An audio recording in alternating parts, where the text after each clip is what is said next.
Hello friend, मैं अंकित कुमार आप सभी लोगों का यूट्यूब चैनल पर स्वागत करता हूं।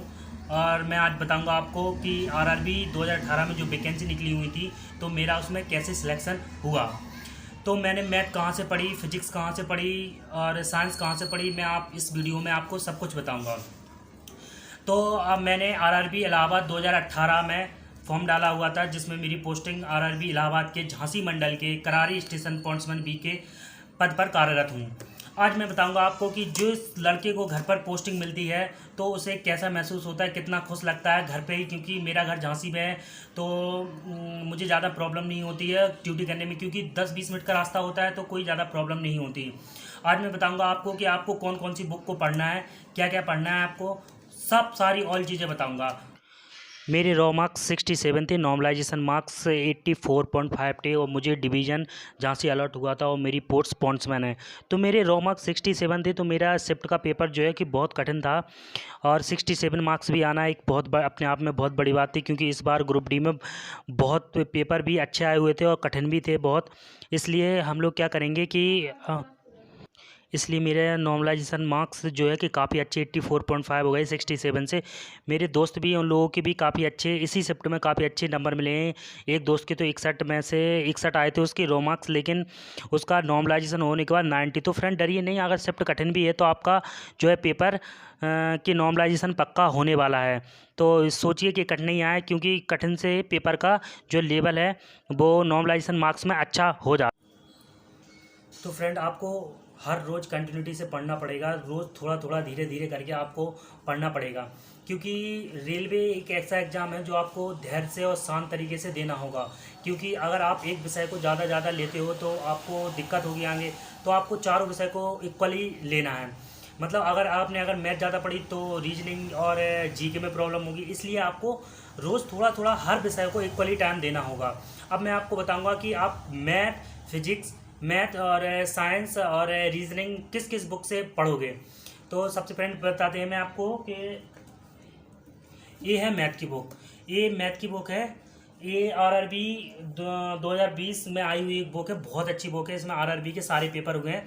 ये यूथ की बुक आई है, अभी न्यू बुक लॉन्च की उन्होंने। इसमें सारे ग्रुप डी के जितने सारे पेपर हैं वो सारे हुए थे, पूरे ग्रुप डी के पेपर हुए थे। तो आप इस बुक को ले सकते हो। मैंने तो अपनी पढ़ाई प्लेटफॉर्म की बुक से की थी, जो कि बहुत अच्छी बुक है, मुझे बहुत अच्छी लगती है, क्योंकि मैंने सबसे ज़्यादा उसी को पढ़ा है मैथ्स में। लेकिन आप सभी लोग ये बुक लीजिए, ये बुक बहुत अच्छी है मैथ की, क्योंकि इसमें एएलपी पिछली जो हुए थे 2018-2019 में आरआरबी एएलपी और आरआरबी ग्रुप डी 2016 में हुआ था, 2018 में हुआ था, और जो एनटीपीसी 2016 में हुआ था।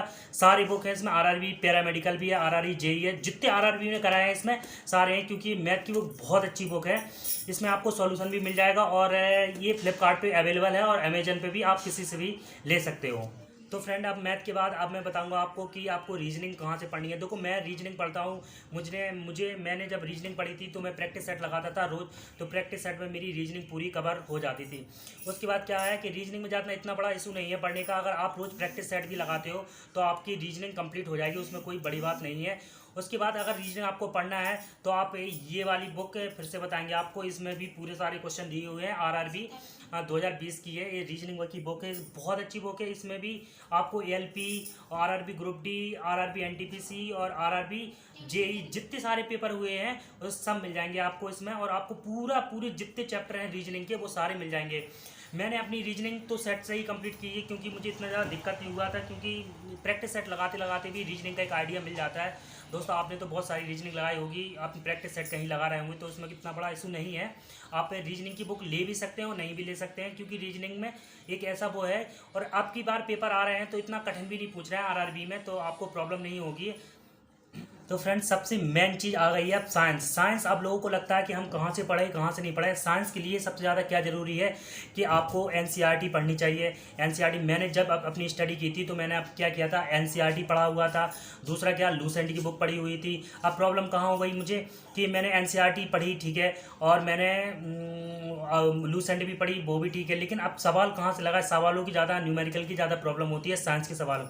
तो फ्रेंड, मैंने क्या किया था, 10th की बुक लाए थे हम, तो 10th की बुक में हमने अपना मैथ की जितनी चीज़ें थी कवर की, तो थोड़ी बहुत 12th की भी उसमें सब्जेक्ट आ गए थे, 9th की भी सब्जेक्ट आ गए थे, तो इतना बड़ा इशू नहीं था।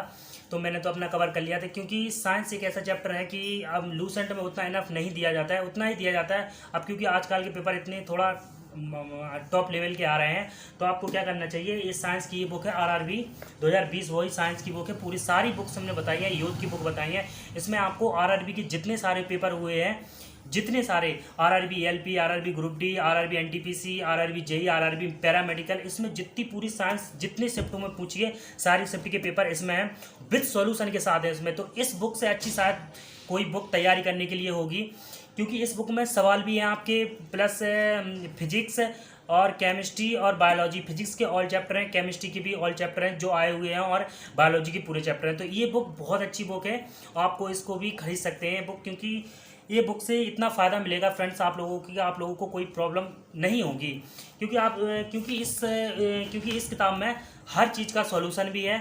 तो फ्रेंड्स ये बुक जल्दी से जल्दी मंगा लीजिए अगर आपको अच्छे से करना है तो अब फ्रेंड बात आती है जीके की। तो जीके एक ऐसा सब्जेक्ट है जो मेरा हमेशा ही सही ख़राब रहा है, क्योंकि जीके में तो बिल्कुल एकदम डब्बा गोल है मेरा, क्योंकि जीके मैंने सिर्फ लूसेंट से थोड़ी बहुत पढ़ी थी, और प्रीवियस जितने पेपर थे उससे भी देखी थी।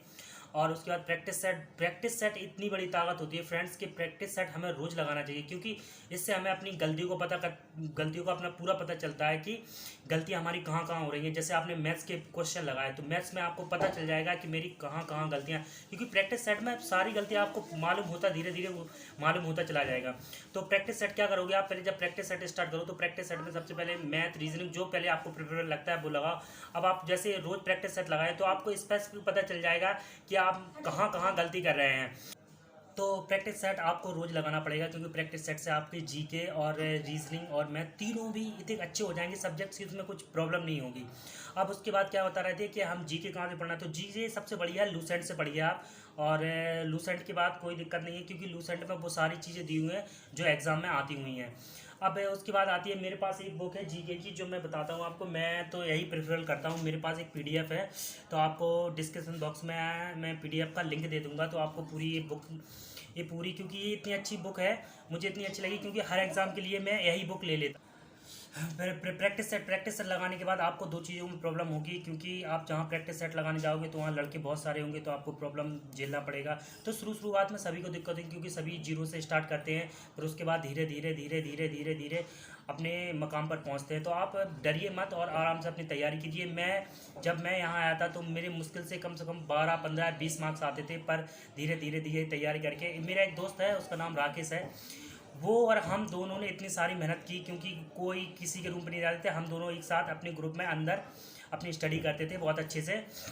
उसके बाद क्या होता है कि हम लोग दोनों जब हम दोनों का सिलेक्शन हुआ, तो उसने बीना डिवीज़न डाला था अपने पिछली वाली वीडियो में हमने बताया था कि मेरा आरआरबी इलाहाबाद था, उसका आरआरबी भोपाल था, उसे बीना पोस्टिंग मिली है। तो हम दोनों क्या करते थे, एक अपना स्पेक्स नोट्स बना लेते थे। नोट्स में क्या करते थे कि उससे कह देते कि एक पेज तुम याद करना, एक हम करना, और दोनों से एक दूसरे से पूछते थे। तो आपके अगर आसपास जो कोई पढ़ने वाला फ्रेंड हो तो आप उससे शेयर कीजिए चीज़ कि आप कोई एक पन्ना उठा लीजिए किसी चीज़ का, जैसे जीके का आपने उठाया, जैसे हिस्ट्री उठाई या आपने पॉलिटी उठाई, कोई भी एक चीज़ उठाई, तो आप क्या करिए फ्रेंड, उससे एक पन्ना दे दीजिए आप, और आप उसे अपना एक पेज दे दीजिए, और दोनों से एक दूसरे से पूछिए, और क्या उसमें फ़ाइन भी रखिए। अगर आप याद करके नहीं आए तो कम से कम आपको 10 रुपये का फ़ाइन देना पड़ेगा। तो एक दो बार आपका लगेगा पैसा, तो आपको लगेगा कि हाँ हमें पढ़ना चाहिए। तो ऐसे फ्रेंड धीरे धीरे आपकी तैयारी बहुत अच्छी होती चली जाएगी। तो फ्रेंड हम लोगों की काफ़ी अच्छी रणनीति थी, हम दोनों ने अच्छे से स्टडी की और दोनों का सिलेक्शन हुआ। एक्चुअली हम लोग 7 लोग सेट लगाते थे, तो 7 लोग सेट लगाते थे, तो उसमें 7 को सिलेक्शन हुआ। तो उसमें 2 का प्रॉब्लम हो गया था, क्योंकि 2 का एक तो मेरिट से बाहर हो गया था, और दूसरा क्या हुआ था उसका कि वो दौड़ में बाहर निकल गया था, थोड़ा मोटा था तो हो गया था प्रॉब्लम। तो हम 7 में से 5 अभी सिलेक्टेड हुए हैं, और 5 2 उसमें इलाहाबाद से हैं और 2 भोपाल से हैं। तो सारे दोस्त बहुत दिनों बाद मिलते हैं, तो फ्रेंड अच्छा लगता है। और आप भी सब लोग बढ़िया से अच्छे से पढ़िए, अच्छे से 2021 में जो आने वाली वैकेंसी है उसमें से आप अच्छा मारिए, अच्छा स्कोर कीजिए, और रोज प्रैक्टिस सेट कीजिए। और जीके मैथ रीजनिंग का हमने आपको बताया कि ये बुक ले लीजिए, ये बुक आपको इतना हेल्प करेंगी, बहुत ज़्यादा हेल्प करेंगी।